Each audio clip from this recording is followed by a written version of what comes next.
So the agenda for today is I'm going to kick us off by talking about all of the updates from the Angular side. That includes Angular 13 support, the discontinuation of our support for Ionic, as well as component changes. Following up from there is going to be Ekta talking about our React resource updates, which includes Movie 5 support, as well as a new component over there. And lastly, it's going to be Jeff talking about documentation site updates. And he's going to cover the next steps and lead us into the Q&A. So Angular resource updates. Yeah, in Q1 2022, we've updated all of our Angular packages to now build using Angular 13, whereas before they were previously on Angular 12. This includes all of our NPM packages for components, themes, workflows, CLI templates, and even our CLI was updated to now use the latest and greatest code provided by the Angular team, Angular 13.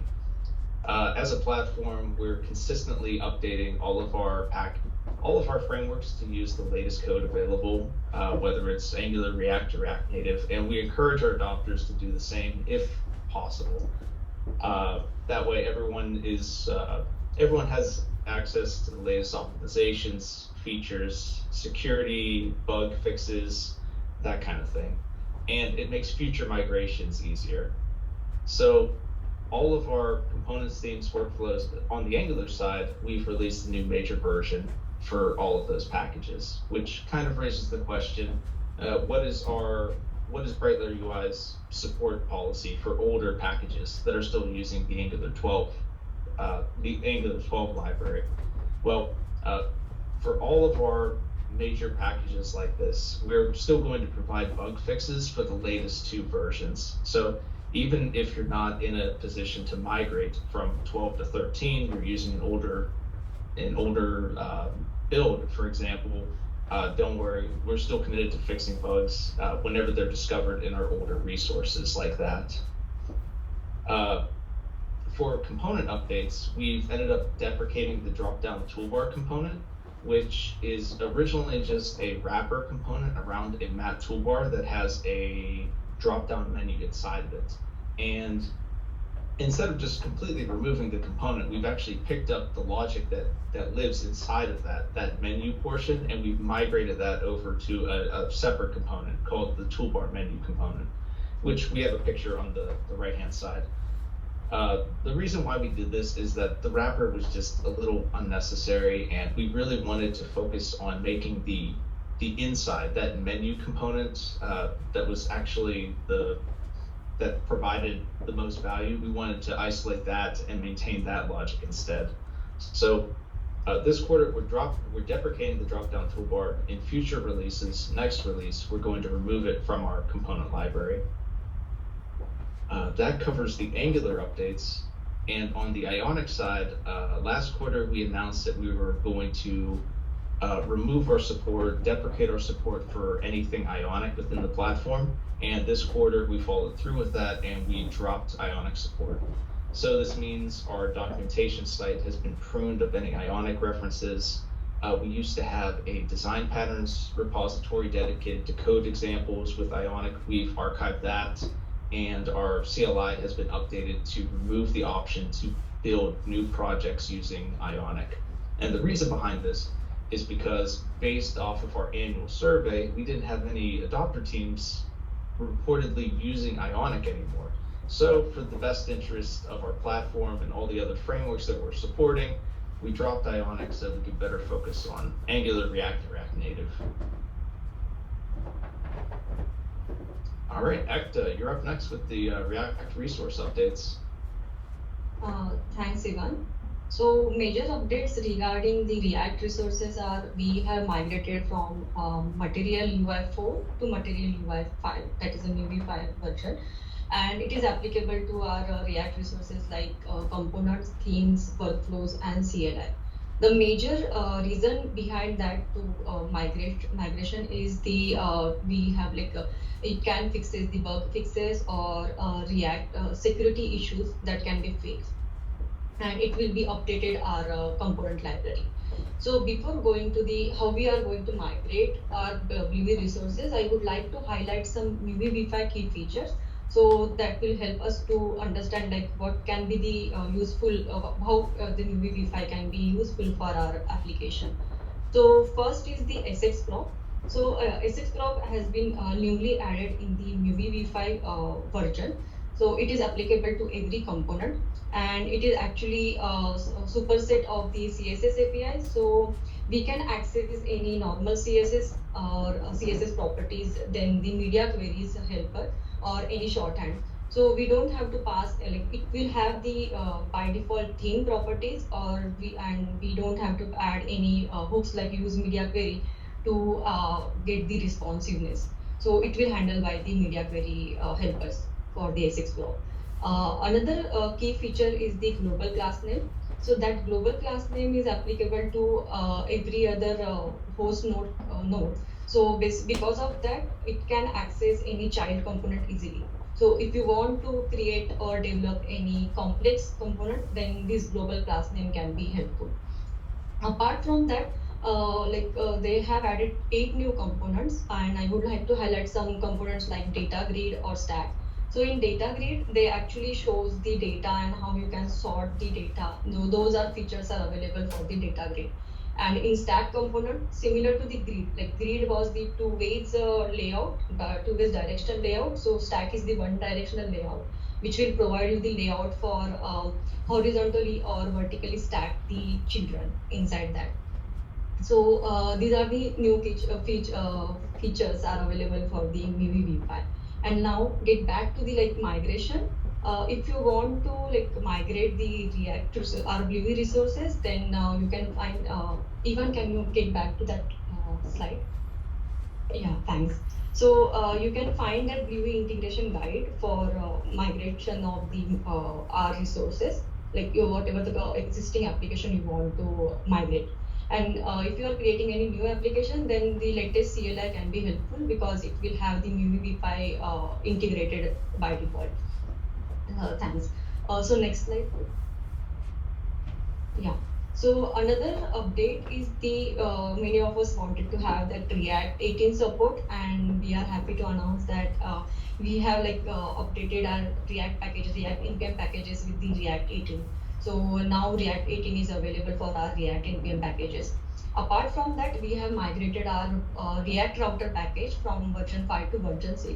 The major reason behind the React migration of that React router package is the features such as it has the decrease the bundle size, because earlier it was using the boilerplate code for routing logic. So right now they are using the hooks, so it actually decreases the bundle size. Apart from that, they have removed the switch and using the routes. So if you want to add any nested route component, then it can be useful for us. Like if you want to add this React router version 6 in your existing application, then you have to reconfigure your current routing. So you need to pass that routing directly into the auth navigation container. And these are the examples. This is the link where you can find the example like how you can use that React router version 6. So I would like to highlight that if you are updating your CLI and React workflows, then you need to update your React router version 5 to 6. That's the necessary. So yeah, that's it for this slide. Next slide, please. So last update regarding the React components. Similar to the Angular component library, we have added the toolbar menu component in React component library. So basically this toolbar menu component we can use in toolbar, card header components, or list item components, and you can pass the menus through the menu groups. But if you want to customize it, then menu prop is also available for that. And instead of like adding the toolbar component, we have removed the drop-down toolbar component, so it is not available right now. And the last update from the React component library is the we have refactored the hero component to use the channel value props. So basically earlier we were passing all the channel value props such as font size, value, icons, value label, these kind of props in the hero separately. So whenever, if you are adding, like if you are updating any prop into the channel value, we have to update that in Hero. So to remove the duplicate effort, we have removed those props from Hero, and you can use that channel value props. So this channel value props will have all the props which are available in the channel value. So at the right hand side, there is an image for that. It explains you that like how we were using the Hero component earlier. There we were passing the value and unit separately. But right now, using our current version, you can pass the all the channel value props by using channel value props. So this is the highlights for React component library. So that's it for the updates regarding the React. And next is regarding the documentation side, and Jake will take over. Thanks. Thanks, Ekta. Up next, we'll talk about some updates to the BrightLayer UI documentation site. The color palettes on the documentation site were refactored this quarter to include additional color formats for hex, RGB, HSL, and CMYK, and with the ability to copy any of the key codes without the need to do conversions from the new bottom sheet. The color palette also provides a contrast ratio between two colors by toggling the view color contrast switch in the bottom of the sheet. This will quickly allow adopters to identify whether two colors within our palette meet accessibility requirements for colorblind users, and enabling our adopters to adhere to accessibility standards. You can go to the next slide, thank you. On our design pattern section was updated to include specs around the table designs and when to use tables versus using lists. The design specs cover table behaviors with actions and filters, scrolling and animations. Plus we talk about best practices and guidance to whether to use a table or to use a list. In general, we use tables for industrial, heavy data, kind of like dedicated page and desktop views, whereas lists are more like consumer facing, later in data, part of a dashboard, and is both like mobile and desktop views. When you get a chance, please take a moment to review this updated documentation. Feel free to suggest any new ideas to the team, since some projects are very heavy data driven. Okay, up next, we'll talk about our next steps. Short-term goals for Q2 are to recommend charting libraries for React Native applications. This is something we started exploring last quarter, but we'll finish our research this quarter so that we can provide a formal recommendation. Next, we're beginning to implement the latest movie style engine using Emotion that was spoke to earlier. This is the last step in using the latest styles with our components, and the replacement of JSS since it's been deprecated.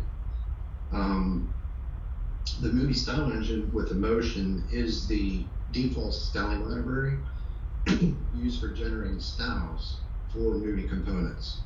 And this will provide a powerful and predictable style format, in addition to a greater developer experience while using BrightLayer UI components. Lastly, for short-term Q2 stuff are the fireside chats. They're just casual meetings just to keep in touch with our doctors and teams and to learn more about their projects and needs. We'll be reaching out to more doctors in the coming weeks to help identify future areas where BrightLayer UI can assist. If there are any teams that would like to participate in a fireside chat, just please reach out to us on Teams or an email. We'll be happy to talk to you. For the long term, we're aiming to provide more education resources around Bluey integration and usage through different mediums, potentially like workshops, videos, and some articles. We're calling this effort Bluey Boot Camps. Bluey Boot Camps will assist in ramping up new users or adopters to the design system with coaching and trainings. More details will be provided on this next quarter, but if you have any ideas on some boot camps, again, please reach out to us in Teams or via email. Next, we're also beginning a refactor of our component documentation site to make it easier to just move around and navigate, find code examples and design patterns. We're planning to start this development effort this quarter. And lastly, we are starting to explore ways for adopters to directly contribute to the BrightLayer UI with InterSourcing 2.0. InterSourcing 2.0 is tied to a larger effort within CCIS, and this will give teams the capability to share anything with the platforms or other teams related like code examples, designs, and utilities, etc. But again, this is tied to a larger effort within CCIS. And up next, we can do some Q&A.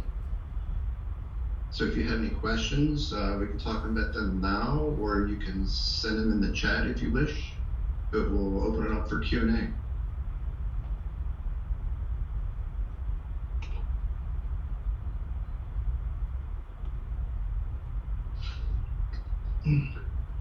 Sorry, just have a question. Not sure if it is the right place, but I'm new to the company, so that's my first time participating to this meeting. But I just have a question regarding teaming, because we are currently developing a new product that's for the GridMotion acquisition part, and we have to do white labeling, meaning that we need to have a team per client. You know, each client would like to have their own colors and so on. So I was able to somehow just do it on my own, but I was wondering if there are plans to have any guideline or way to ease a bit the work, because I'm not sure what I'm doing is the right way. Yeah, those kind of things. Okay, does anybody on the team have a response for that one? Sure. I think we should start with what framework are you using? Angular. Okay. Yeah, Angular.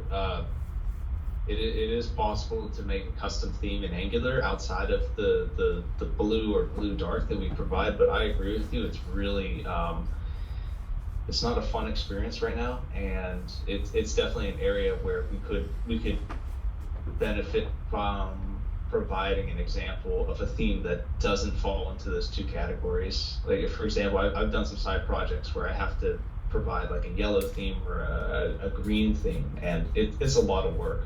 But I don't really have a good answer for you right now. I just agree with you that, yeah, we could probably update our documentation to provide an example on how do you make a theme with BrightLayer UI common styles, but you just change it.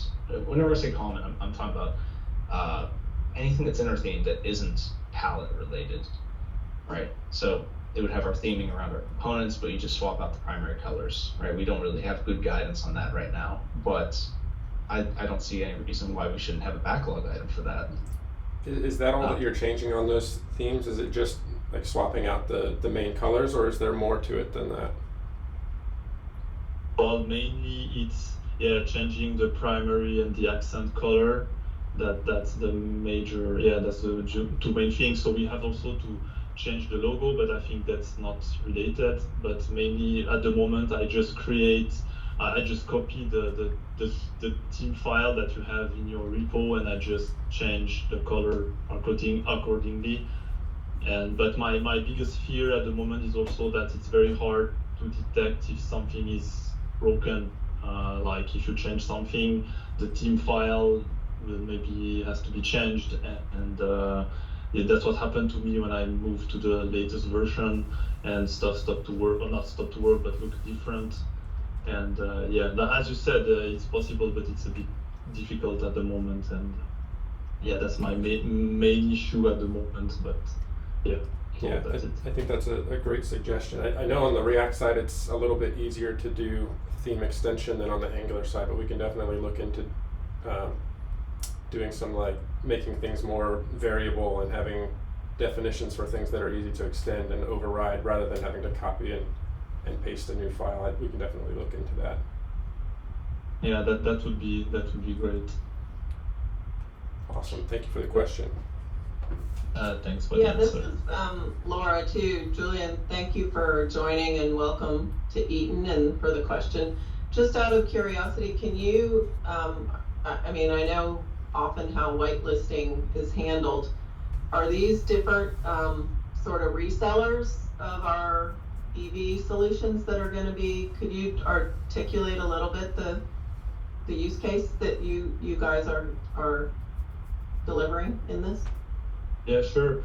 It's not yet fully defined because we are still defining the use cases, but the idea is like many of our clients, they just they have their own user base and they have their own brand, and they would like that their user, you know, when they reach a page, see their color, not the Eaton color, because you know, like in Switzerland, Eaton is a bit unknown.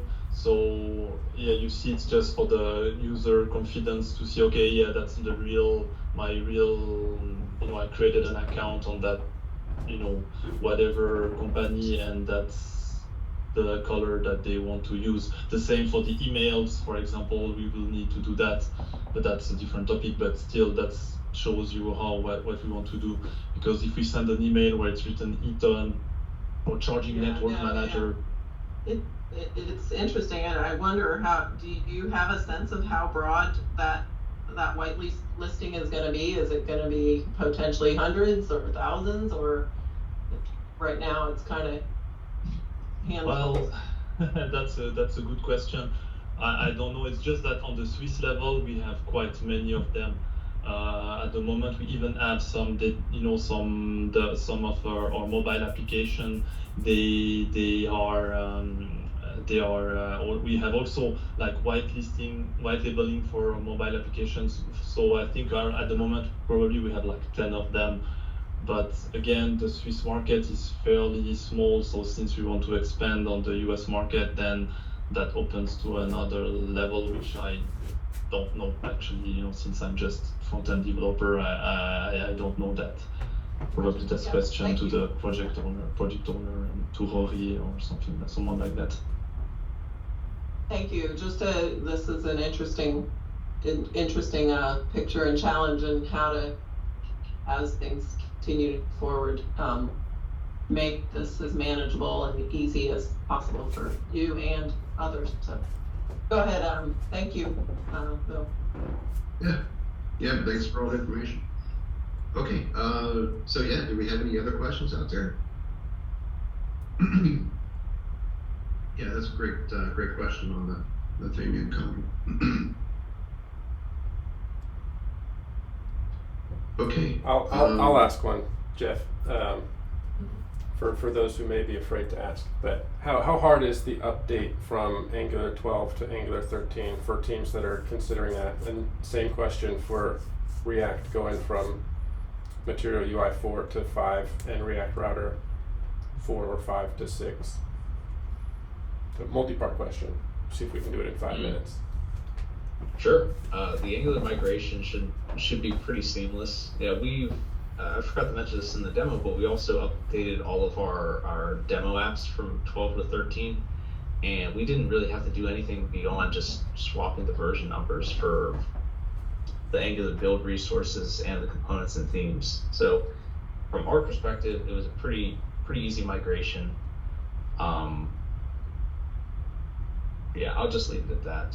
I'm asking more from the adopter side. So I have an Angular 12 project built right now that's about to go to market.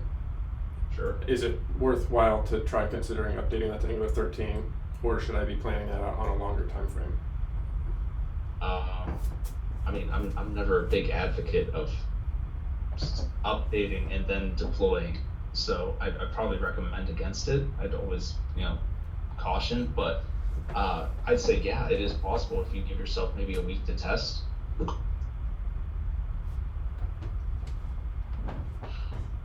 Okay. Yeah. It was just changing imports, right? Just new package Yeah. new package Oh, versions. Yeah, it's updating the dependencies that you're going to use from 12 to 13, and it's updating our resources, our components and themes, right? But that should be it. But I'd also run through the application and just make sure it's a seamless update, because it is a major breaking change from our components and our themes, right? We did do a small typography change as well, we forgot to mention.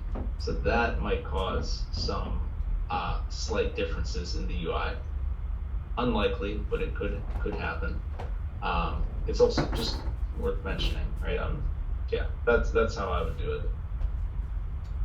Yeah, while you're on the topic, we did have a team, the Bidman team went through and did upgrade from 12 to 13 and helped test out some of our early versions of our packages, and it was a relatively smooth process, right?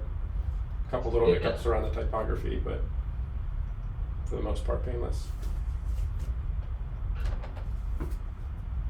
And then, by the way, I did it too, to go from 12 to 13, and it went smoothly. I just had to check a few styles and things that I was customizing, but no major problem, just styling and, as you said, typography change, but otherwise it went smoothly. Awesome, that's great to hear.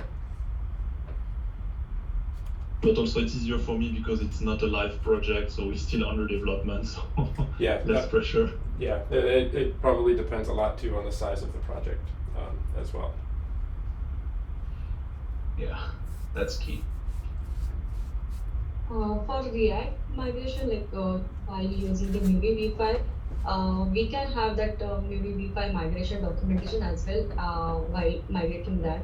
And it's having the code mode, which command if you run in your application, it will handle all the import statement and whatever the default value. Like suppose in theme dot spacing has been changed right now, that is the type is changed, so that kind of things has been updated by that command only. Apart from that, hidden component has been removed, so maybe we can have that handled by the media queries. So that's kind of thing we have to take care. Other than that, it should be smooth to migrate. Yeah, that's a nice point mentioning that the MUI team did put out a utility, they call it the code mod, that you can run. It'll handle a lot of the steps for you automatically. And then for our resources, it's mostly just swapping out the package versions for the new ones. We did find some little hiccups with the code mod. There were a couple things that we had to go in and manually update. For the most part, it was relatively painless though. And another thing to mention there is the big change in Material UI 5 is they overhauled their entire styling engine. So Jeff talked about this a little bit in the next steps, and Ekta talked about it a little bit during her part of the presentation too. But they do have a backwards compatibility layer for the old styling engine. So if you update to Material UI 5, you don't have to immediately go through and update all of your styles to the new format or the new style engine. You can kind of do that gradually over time. And the same thing's true for React Router v6. The latest version of that has a backwards compatibility layer for v5. So if you're on v5 of the React Router, you can update to 6 but continue using the old syntax and gradually replace that with the new syntax. So they've made it relatively smooth as far as major package versions go for updating.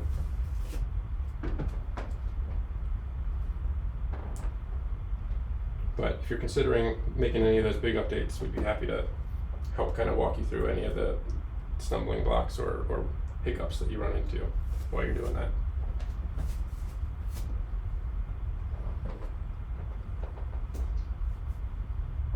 Okay, thanks, Jeff. Okay, so we're at 9:31 now. Is there any other questions? No? Okay. All right, thanks everyone. Thanks for attending. And have a great day, and we'll talk to you later. All right. Thanks, team. Thank you. Thanks, everyone. Take care. Bye.